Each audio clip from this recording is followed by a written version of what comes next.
Hey guys, it's Angie. Today I'm going to be doing a 3rd degree burn tutorial, and this burn is specifically caused by fire. My previous 3rd degree tutorial is more of a contact burn where the skin has touched something hot, causing a 3rd degree burn. So if you want to see my 1st, 2nd, and 3rd degree burns, they're in my playlist, my FX tutorial playlist. Check those out. Otherwise, let's get started with this 3rd degree burn tutorial. Melted flesh is kind of a hard texture to simulate, but I find that gelatin works really well.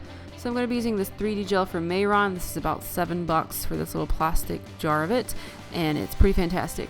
So what you do is you have a little hot water sauna bath going on for it. You just boil some water, put it in a mug, and then set the little jar down into the mug and let it soak and let it melt, let it permeate in its juices. I don't know, that sounded gross. Anyway, you're going to let that do its thing, and then you're going to clean the skin and do a little bit of underpainting. I like to underpaint because it's going to look more realistic. It's going to look like it's more underneath the skin because actually it's going to be underneath the gelatin. So gelatin has a translucent quality to it, and it just works really, really well. And today I'm going to be using the PPI complexion palette, which is perfect for this because it has a lot of those reds that are great for simulating skin irritation. I also really, really adore this mauve color. It's kind of a pink that works perfectly for creating, burn effects. And I'm just stippling that on with a sponge. I'm also going in with another red color here on the end and deepening certain areas. And then I'll also go in with, I think it's capillary, and deepening those areas even more, just to create certain areas where it's not just one shade or one color. Break up the texture a bit and break up the pattern. Now it's time to rein in that detail, and you want to do that with a fine brush. I love using artist brushes for this, and I'm using the Onset FX palette from PPI as well, and using the blood tone color to create kind of these patches of redness, just really to give the effect of open, gross flesh, open skin, blood, nasty burns, that kind of thing. If you find your details are a little bit too sharp, especially after using a brush, you can always use a Q-tip dipped in alcohol. It's one of my favorite tricks. It helps to diffuse those lines and make it appear more natural. To simulate areas of fatty tissue, I'm going to be using Prime Yellow from that FX palette as well, and dabbing it in certain areas. You don't have to be real specific with this. The more sporadic, the better, honestly. Sporadic, that's a great word. Hashtag fatty sporadic, okay? That would be great. I love doing these hashtags because it makes me know that you guys are paying attention. Plus, fatty sporadic sounds like it would be a great rapper name. I'm calling dibs on that one. The gelatin is now ready to be applied, and what I like to do is kind of squeeze the bottle a little bit. That helps distribute the heat evenly throughout the liquid. You don't want pockets of really hot liquid because you don't want to actually get a burn while you're trying to simulate a burn, because that would be highly ironic, and I just don't want you guys to get injured. So test this on your skin first, make sure it's not going to burn, and make sure you're being as safe as possible.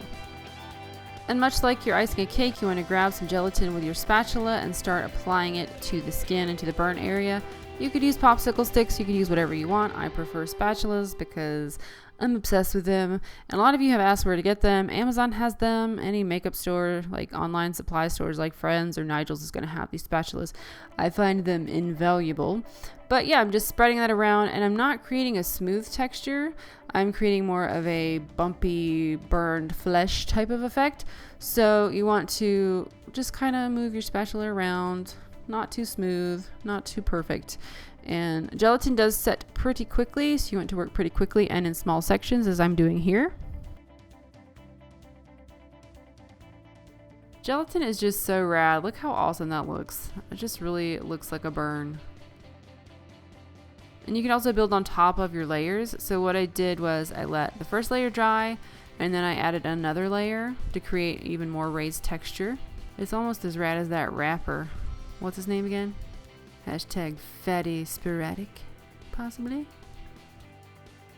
And keeping the gelatin in a warm water bath is going to help it not turn solid as quickly. Once the gelatin's set, I sprayed a little powder onto it so it's not so sticky. And then I went in with my FX palette again, and I used the blood tone to create deeper recesses in the burn.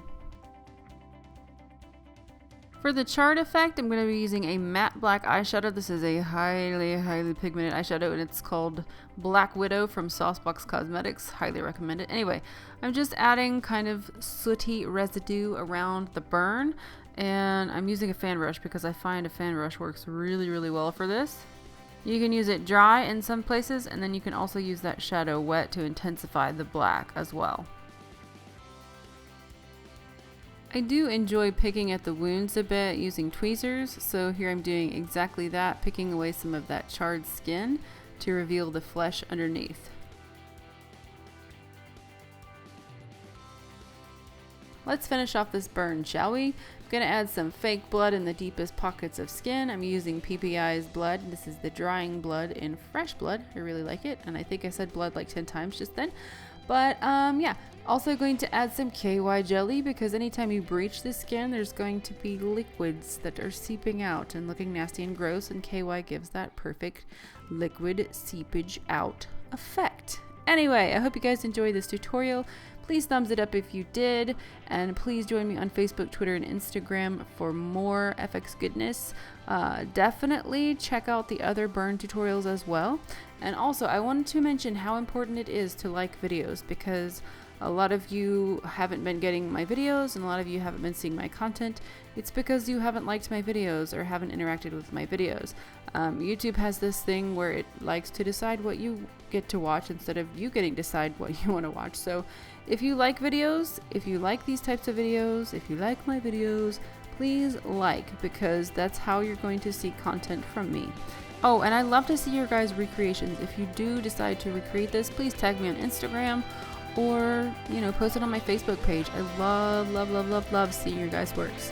And yeah, that's it for me. Thanks guys again for watching. Take care, and I'll see you soon. Bye.